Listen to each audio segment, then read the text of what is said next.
Bem-vindo ao Conversas que Faltam, o nosso espaço criado para o diálogo transbordar e transformar. A gente sabe que aqui a gente não tem resposta certa, mas a gente segue com a intenção clara de inspirar boas conversas por aí. Eu sou a Michelle Awad e te convido para mais uma conversa. E no dia de hoje, sabe aquele nó na garganta, aquele desconforto, aquela vontade de falar sobre alguma coisa, mas nunca chega o momento certo? Sim, no episódio de hoje a gente vai falar sobre conversas difíceis. A gente evita, a gente adia, a gente cria um monte de desculpa, mas no fim do dia são essas conversas que têm o maior poder transformador. Pesquisas de Harvard e da Gallup mostram que 80% das pessoas que têm conversas potentes, feedbacks, diálogos profundos, são mais engajadas com aquilo que elas fazem. 3 em cada 4 pessoas, quando entram nessas conversas, mesmo mais desafiadoras, saem bem satisfeitas. E tem uma outra pesquisa que eu achei super interessante, da Crucial Learning, que ela, inclusive, traz a perda financeira de quando a gente evita essas conversas no ambiente de trabalho. Sim, evitar desgaste as relações, encarar, transforma e conecta. E é sobre isso que a gente vai falar hoje, sobre conversas difíceis. E eu tenho uma super convidada comigo, que é a Thalita Falkemmer. Thali, é um prazer te ter aqui.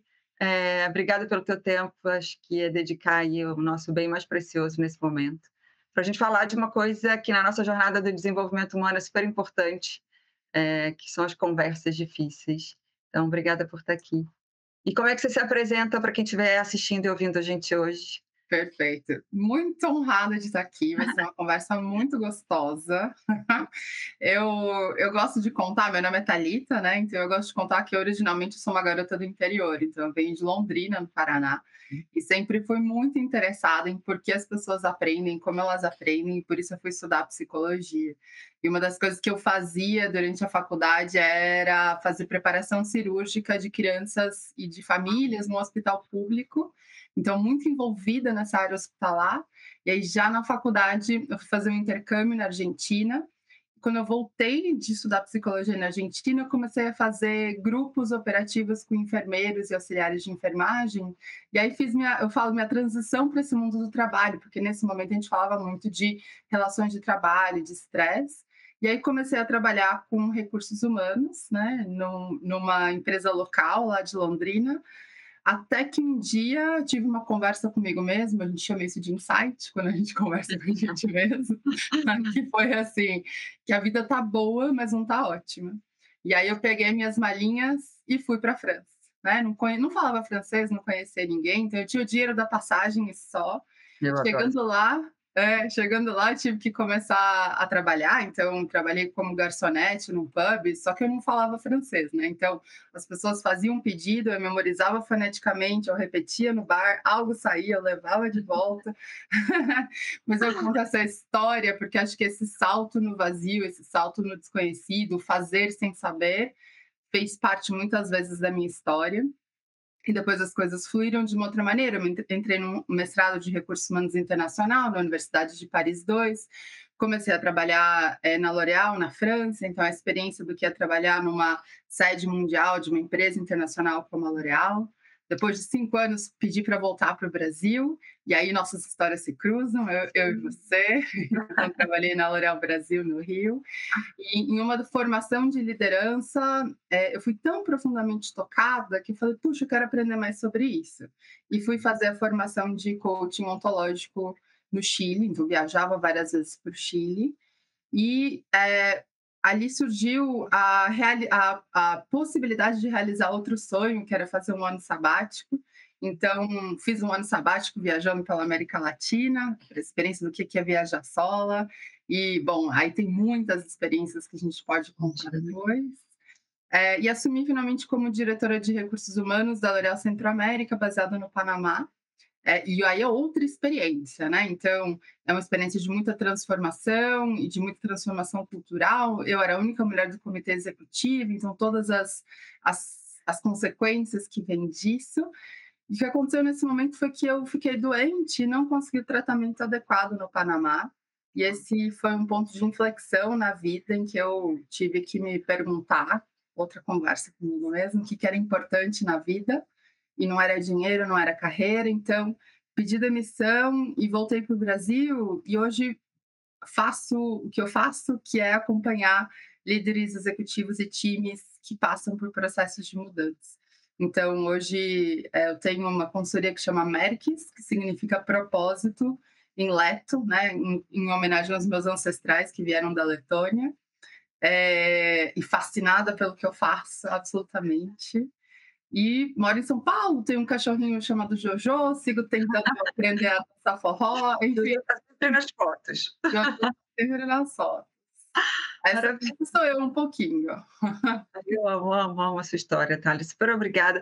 E você falou que em algum momento num treinamento de liderança, alguma coisa te tocou. Vamos começar contando a história de como você me inspirou para o nome do Conversas que Faltam. Então, Legal. também foi uma facilitação que você fez de liderança para gente, num momento super sensível da minha vida. E você usou uma frase que é do Bob Durham, que ela ecoa e ecoou para mim durante muito tempo, porque ela conecta com algo que para mim é muito profundo, de muito valor, que liderar é gerenciar conversas que faltam. Né? E eu acho que muito nas nossas vidas e no mundo corporativo, não só no mundo corporativo, você falou das conversas com você mesmo, a gente evita conversas que faltam e elas são realmente muito transformadoras. Então, naquele momento, aquilo ficou lá atrás. E eu vivi todos os meus momentos também importantes de inflexão na minha vida recentemente, você sabe disso, Uhum. e decidi criar o Conversas que Faltam, e veio disso. Então, algumas pessoas que conhecem o Bob Durham e essa frase falaram: nossa, que nome interessante, você sabia? Eu falo: sei, a Thalita me ensinou lá atrás. Eu tentei procurar muito material, artigo, mas é muito difícil de achar. Então, eu queria que começasse contando um pouquinho sobre essa frase, esse conceito dentro do tema do episódio de Conversas que Faltam, de conversas difíceis. Excelente. Acho que o trabalho do Bob, que é muito especificamente ligado com liderança, é inspirado bastante do trabalho do Fernando Flores, que tem uma base ontológica também, então nasce um pouco da mesma raiz, né, que foi também o que eu estudei. E o Bob aplica isso num contexto de liderança e num contexto organizacional. Então, ele chama isso então de liderança generativa, muito conectado nesse potencial e poder das conversas. Uma conversa, ou a nossa linguagem, ela não é apenas descritiva, né? Eu sou uma mulher de cabelo liso, estou em São Paulo, etc. Mas ela é generativa, ela genera novas realidades e futuros. Se eu acredito, se eu me conto a conversa, me conto a narrativa de que eu sou ou uma mulher forte ou uma mulher corajosa, a maneira como eu vou para o mundo, a maneira como eu lido com isso é diferente. Então, a nossa linguagem, as conversas têm a capacidade de gerar ou inspirar o futuro que a gente gostaria de criar. E aí... Daí vem as palavras têm poder, então, assim, de alguma Isso. Que a nossa linguagem nos forma como seres, né? Então, a linguagem, a emoção, a nossa corporalidade. E a liderança seria, então, essa arte de criar esses futuros possíveis através de conversas intencionais. Não é qualquer conversa, porque conversar por conversar, imagino, você deve ter reunião das 7 da manhã até as 19 horas da noite, mas quais são a qualidade das conversas intencionais que eu trago, que geram o futuro que eu quero gerar, e não é só que ação a gente faz, mas são conversas de compromisso também. Então, eu estudei com Bob Durham, inclusive fui tradutora, intérprete dele em alguns contextos. E essa é uma frase que ele falou, então eu acho que ele tem um trabalho que é muito de ensino e pouco de publicação, por isso que é difícil de encontrar materiais, né? Mas ele dedica muito tempo a esse lugar de desenvolver pessoas na liderança generativa. Mas eu ouvi essa frase, inclusive procurei essa citação muitas vezes, e é uma citação oral. Então a gente está oral, né? A gente está aqui numa história, numa oralidade. Que maravilhoso. Esse é o contexto, assim. Super, super. E, Thalia, assim, não acho que é coincidência, mas assim, eu queria ouvir a tua perspectiva, ainda mais atuando bastante dentro das organizações, né, no desenvolvimento de liderança e times e tal. eu vejo mais ênfase hoje, da gente falar de conversas difíceis, né, então, Uhum. assim, de onde você acha que está vindo isso? O que que você está percebendo? Você falou muito, que para mim me chamou muita atenção, que você falou principalmente em times que estão aí vivendo momentos de transformação. Uhum. Tem um pouco a Uhum. ver com isso? Me fala qual é a tua perspectiva de por que a Uhum. gente está falando tanto de conversas difíceis hoje? Uhum. Acho que num contexto de transformações cada vez mais frequente e constante, a gente começa a ficar evidenciado ou as coisas que faltam, né, os gaps que a gente tem frente a isso, e os gaps eles estão em três dimensões, eles estão na minha qualidade interna, tem um gap relacionado ao relacional, a como eu converso, como eu lido com as pessoas que estão à minha volta, e um gap organizacional, quais são as estruturas, contextos, políticas que nos ajudam a lidar com isso. Então, acho que o fato de influenciar as conversas difíceis é porque as pessoas estão podendo explicitar cada vez mais de que tem algo que é nessa inteligência relacional que me ajuda a passar por essas mudanças. Coletivamente. Coletivamente. Versus antes era, então, estamos passando por mudança, vamos mudar uma política. Estamos passando por mudança, vamos aplicar um KPI. Tudo isso é importante, extremamente Ainda, mas importante, mas para a gente olhar para isso de maneira integral, faltam outras partes, e uma dessas é essa capacidade de gerar novos resultados nas minhas relações. E eu faço isso através de conversas, e eu faço isso também através de cuidar da minha qualidade interna, e as coisas estão diretamente conectadas. ligada. Então, é isso que eu tenho observado, e eu acho que é uma coisa positiva, porque não é uma musculatura que a gente tem muito desenvolvida, né? E você falou uma coisa que para mim me chama muito a atenção, que é a intencionalidade, cada vez mais que a gente precisa ter, né, porque na vida, eu falo da hipnose operacional, na nossa vida cotidiana, a gente é consumido por um monte de conversa, por um monte de, eu falo de atmosfera artificial, um Uhum. monte de, né, de consumo mesmo de tempo, mas não necessariamente com conversas profundas que geram mudanças e transformações, ou resultados, inclusive, que a gente espera, assim. O que você tem percebido em termos de desenvolvimento da liderança? Por que a gente evita tanto, assim? O que traz esse desconforto? Que para mim a gente não evita à toa, a gente não se consome à toa com a hipnose operacional, a gente evita, Uhum. né. O que para você, traz um pouco desse Uhum. Assim, vamos olhar isso por diferentes ângulos, né? Tem um ângulo que é a falta de musculatura conversacional. Então, eu tenho essa experiência, talvez você tenha, de ter tentado conversas que deram errado, que não deram muito certo, né? Então, tem isso na minha mente? tem isso na nossa memória. Então, tá baseado em algo que talvez a gente não tivesse ainda a musculatura de como fazer, e tem uma aprendizagem que, assim, olha, isso tem a capacidade de piorar as coisas. Ainda mais na nossa cultura latina, Sim. onde a gente preserva a relação muitas vezes acima do que tem que ser feito, e qualquer coisa que ameaça a relação, eu acabo evitando para preservar a relação. Tendo dito isso, a conversa é difícil porque muito provavelmente ela está conectada com alguma, entre aspas, ameaça, ou está conectado com algum medo. Bom, Então, ela é difícil porque ela ameaça, por exemplo, a minha identidade, a minha identidade de bom profissional, a minha identidade de cuidador, e eu posso dar alguns exemplos depois de coisas que aconteceram comigo. Ela é difícil muitas vezes porque eu não acredito que as coisas podem ser diferentes, então estou conectado com uma resignação, já tentei de tudo, não vai adiantar mesmo, então já abandono isso. E aí, quando eu estou conectado ou com medo ou com preguiça, inclusive, a minha, o que acontece comigo como ser humano, o meu automático é eu ir para um lugar defensivo, é ir para um lugar reativo, é ir para um lugar automático. Então, eu me calo, eu evito, e eu vou subindo numa crise de conflito, né? Que pode ou gerar uma tensão assim grande, um conflito, ou eu vou vivendo isso internamente. E as relações vão ficando cada vez mais estritas, né, restritas, é, e não tem muita mobilidade, não tem muita flexibilidade. A gente pode ir pegando vários pedacinhos assim de tudo isso, né? Mas uma das perspectivas é a gente treinar isso mais e treinar isso com sucesso para mudar essas experiências que a gente teve de quando isso não deu certo, né? Eu, eu, Dizer isso. eu adoro quando você fala de musculatura, assim, me traz uma perspectiva esperançosa. De que exercitando, né?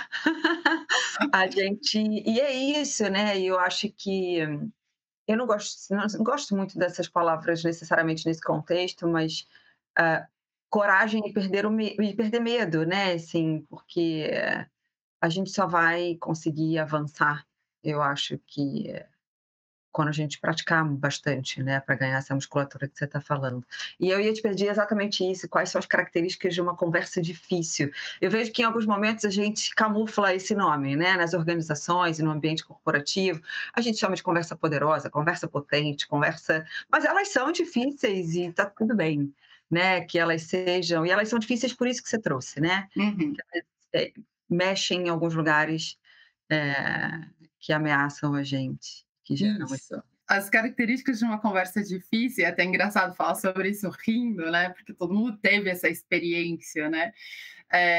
E as características de uma conversa difícil é que, no geral, ela está conectada com alguma ameaça. Quer seja uma ameaça subjetiva da minha identidade, eu como bom profissional, eu como uma pessoa cuidadora, eu como uma boa parceira, uma boa mãe, no geral, é uma ameaça à nossa identidade, ou uma percepção que eu tenho ameaça da relação, né? Como eu vou estar relacionado ao outro, como ele vai me ver, de que maneira eu vou estar, e as duas coisas estão conectadas, claro. E aí, o que acontece é, não sei se você se conecta com isso, uma conversa difícil que eu tenho, eu sei que ela é difícil, muitas vezes eu sei primeiro que ela é difícil, porque eu sinto algo no meu corpo. Então, tem gente que fala, eu sinto assim no diafragma, sabe? Tem gente que fala, eu começo a sentir na garganta.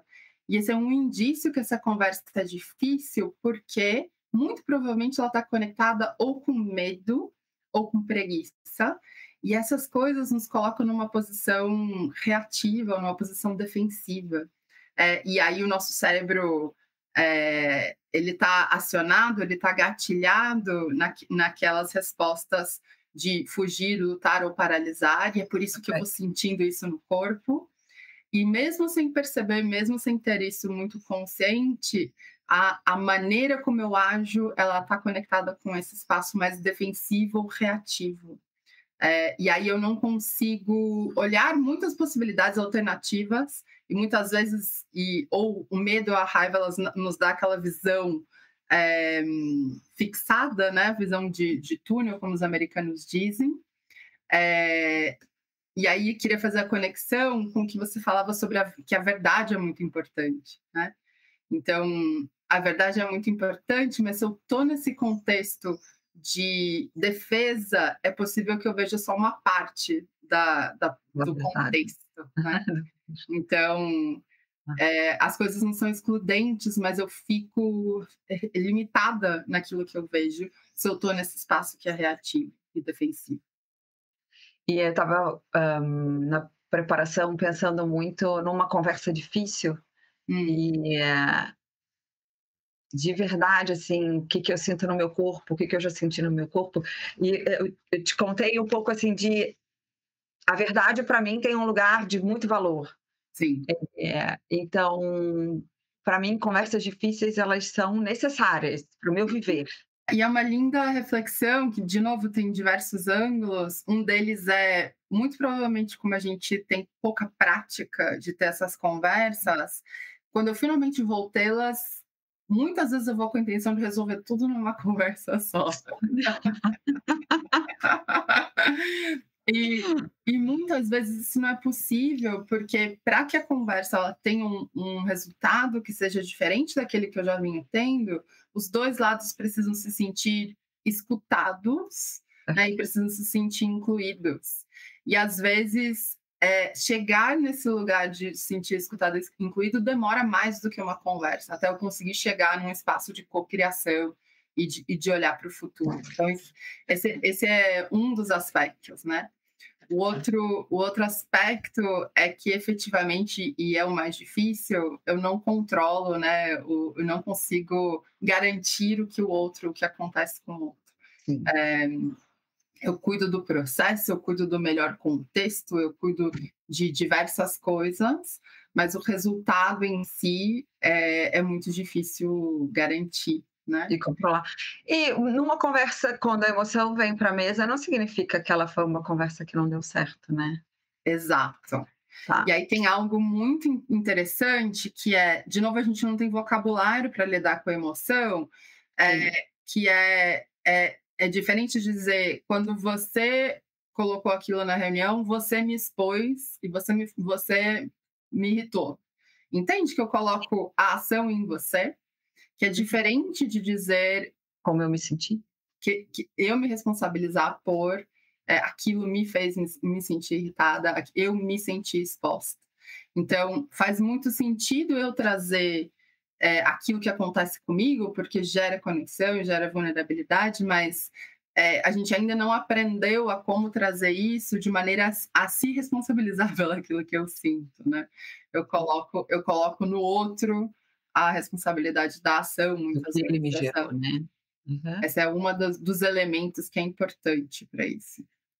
Porque o que acontece é, e eu vou subindo, se eu não tenho essa conversa, eu vou subindo na curva do conflito. Então, um incidente acontece, eu não faço a conversa, ela possivelmente evolui para um desconforto e possivelmente evolui para, se eu não tenho essa conversa, ela evolui para uma tensão, então alguma troca ríspida, algo assim, e Uhum. possivelmente evolui para algo que já é mais rígido, então eu crio uma narrativa interna de que a intenção daquela pessoa é ruim, e se eu não tenho a conversa, eu chego lá em cima na crise, em que efetivamente acontece uma troca muito ríspida, ou eu evito, eu atravesso a rua quando a pessoa chega.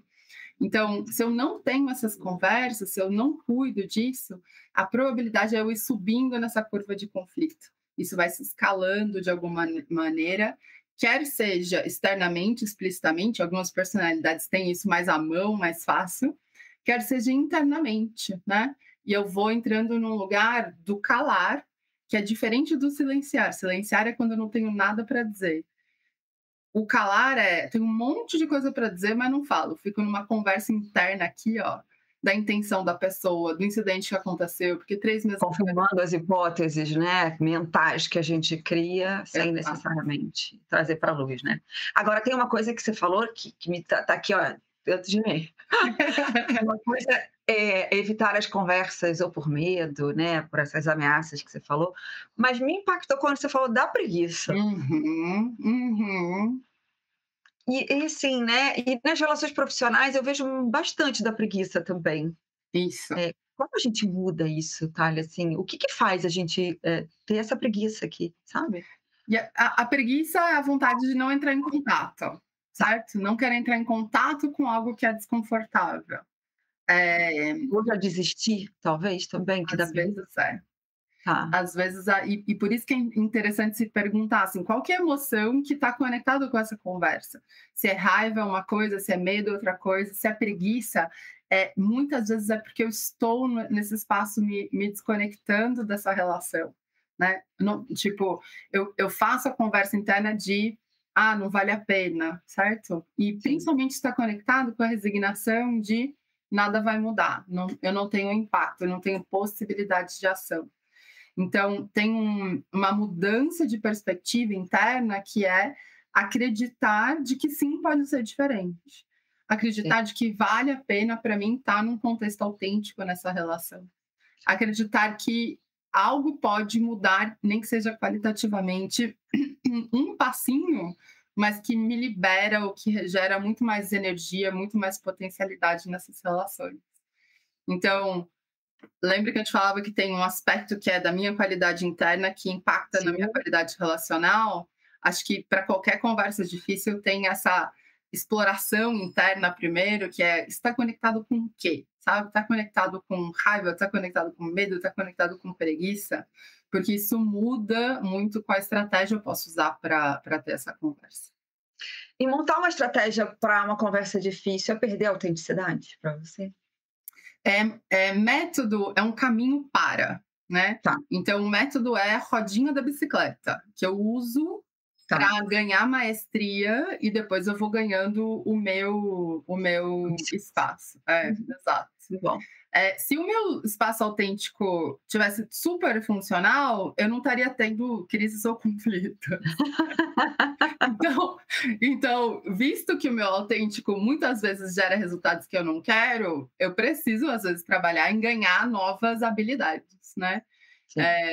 E às vezes vai parecer engessado, não, sem falar fato, sem interpretação, depois eu falo isso, depois aquilo.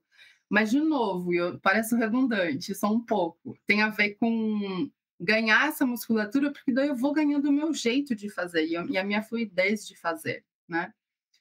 Ah, E com isso, quais para você seriam as principais dicas assim, ou um toolkit de método para que quem ouvir a nossa conversa fale, como é que eu posso ter uma conversa estruturada, para começar a ganhar essa musculatura depois do nosso episódio? Que dicas que você daria, assim, que orientações? perfeito. A gente vai olhar para o antes, o durante e depois da Maravilhoso. conversa.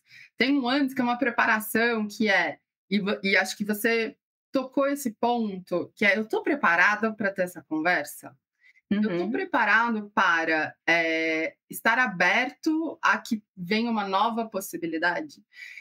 E aí quero trazer uma definição de escuta que para mim me ajuda muito quando eu vou me preparar para uma conversa que é difícil, que é assim, de novo, é uma definição oral, desculpa, não vou conseguir trazer a citação, mas é uma definição que é assim, que escutar é estar disposto a mudar de opinião.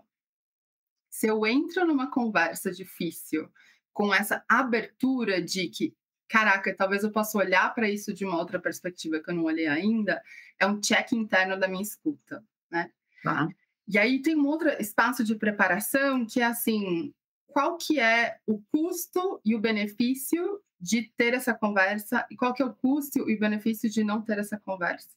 E aí, muitas vezes, eu estou muito mais conectado com essa segunda parte, né? E eu me fazer duas perguntas, assim, que é qual que é o custo de não ter essa conversa e qual que é o benefício de ter essa conversa. E, no geral, eu chego num lugar que me coloca para uma maior disposição para ter essa conversa.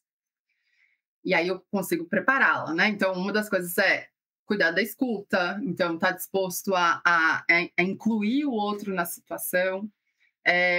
Outra coisa é separar os fatos da interpretação, então o que efetivamente é fato e dado e o que é a minha interpretação, a narrativa que eu falo disso.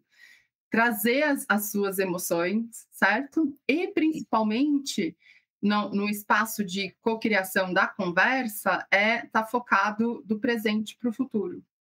Perfeito. Então, muitas vezes eu entro na conversa para validar de que é isso que aconteceu, etc, etc. E tem algo que é muito mais produtivo, que é Daqui para que a frente. gente cocria daqui para frente de algo que seja possível. Agora, a gente não está no mundo de ursinhos carinhosos, nem sempre eu chego em todas essas etapas, porque muitas vezes as pessoas estão feridas, machucadas, e um primeiro passo da conversa é se sentir visto e escutado e validado no seu sentimento. Não nos fatos e dados, mas validado naquilo que eu senti. Perfeito. E, e, e, e aí tem um cuidado muito específico, que é com qual objetivo eu vou para essa conversa. Se eu ainda estou no objetivo de me sentir validado na minha perspectiva, que é legítimo, não é não legítimo isso. Tá. É provável que eu não esteja pronta ainda para uma conversa de futuro. E aí a questão é, eu preciso de muitas conversas. E tudo bem, sabe? Uhum. Eu fazer conversas em muitas etapas, assim. E pode parecer também redundante, mas eu vou só confirmar aqui. Você está dando alguma orientação de como fazer. E sabe, na versão do's and don'ts, o que fazer, o que não fazer, o que você fala, evite a qualquer custo, não caia nessa armadilha, só para a gente ter esse contraponto mais claro, assim, para ter uma conversa que seja poderosa e que o impacto seja essa co-construção daqui para frente, né, desse futuro que você falou. Evite fazer uma conversa se você não está disposto a ouvir o outro lado, sim. Ótimo. Se você não está disposto, escreve uma carta, faz alguma coisa assim para colocar seu lado. Elabora. Mas se você não está disposto a integrar o outro lado da nossa conversa, evite fazer isso. Tá bom. Então, cuidado com fazer conversa com uma raiva excessiva, com medo excessivo, com qualquer emoção no seu extremo, ela provavelmente não vai gerar uma resposta que é de cocriação, vai gerar uma resposta que é defensiva no outro, né? Sim. Pare a conversa se você sentir que saiu do trilho, não tem problema. Para, né? Não Tá. tem problema falar, olha, acho que não dá para a gente continuar, a gente continua em outro momento. Perfeito. Se você sente que saiu do trilho. Não tem uma conversa que é demorada no corredor. Olha, só queria te falar que eu senti tal coisa. Então, Muito bom. e andando, assim, então cuida de ter a conversa. Evite, a gente faz isso muito, fazer isso via WhatsApp, via texto. Ok. A gente, no nosso fluxo, faz tantas conversas online que eu deixo de diferenciar o que está escrito e o que é uma conversa real, que tem presença, emoção, sentimento, conexão. Porque o objetivo final é chegar numa outro resultado, né? Sim. E a conexão, falar, né? É uma conversa. isso, Coisas a diferentes. conexão me ajuda a isso, né? Sim, super, super. E assim, na perspectiva de preparação da liderança, Thalia, assim, eu cada vez mais vejo que é um skill mais do que mandatório, necessário, fundamental, acreditando ou não, cruzando gerações ou não, assim, mas vamos lá, no toolkit da liderança, né, assim, é algo que você defende também nesse futuro aí, ou nesse contexto de transformação, né? Absolutamente. A capacidade do líder de gerar compromisso e de gerar novas coordenações de ações para chegar em resultados que são diferentes é essenciais, ainda mais num contexto que muda o tempo todo, e que eu preciso gerar autonomia. Então, num contexto de complexidade, que as coisas mudam o tempo todo, para resolver as coisas, eu preciso gerar no meu time muito mais capacidade de autonomia e compromisso. E não tem como fazer isso num contexto mecanicista. Eu preciso gerar um contexto em que as pessoas estão no seu pleno potencial, na sua capacidade de melhor resolver as situações que aparecem. E eu faço isso entendendo muito mais da dinâmica humana. E a dinâmica humana, ela é linguística, emocional e corporal. Sim. E uma conversa E uma conversa inclui tudo isso. A parte Sim. linguística, como eu falo, que perguntas eu falo, se estou disposta a escutar, etc. Emocional, que é gerar esse espaço de conexão e conectar comigo. E corporal, que também é com presença. Eu faço essa conversa respondendo no celular, eu faço essa conversa entre 3 conversas, eu faço essa conversa só no WhatsApp. É efetivamente como que eu olho, como que eu posiciono o meu corpo, qual é o espaço de abertura que eu também dou para isso.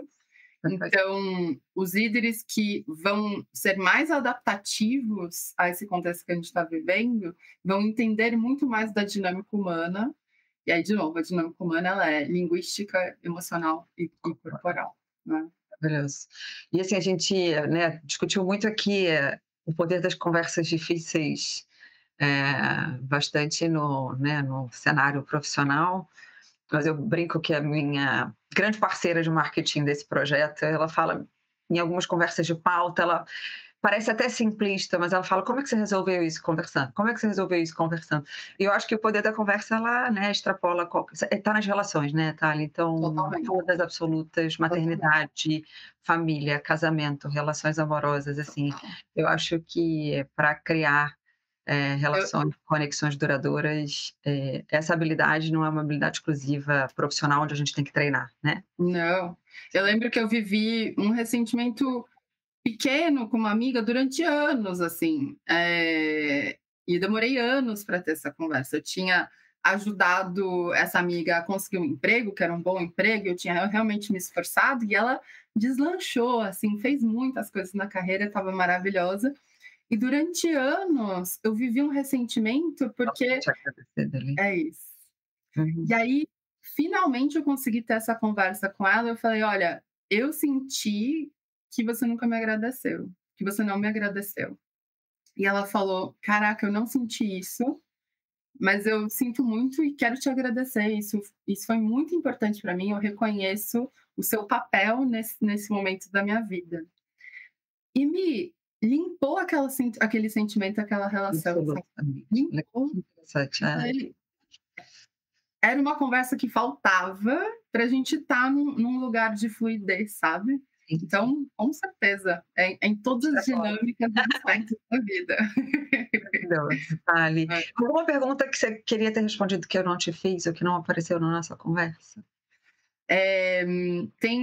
Tem algo que é esse olhar interno, de olhar para essa qualidade interna, então, de Essa prestar atenção do que acontece comigo internamente, me permite sair desse espaço reativo para um espaço criativo.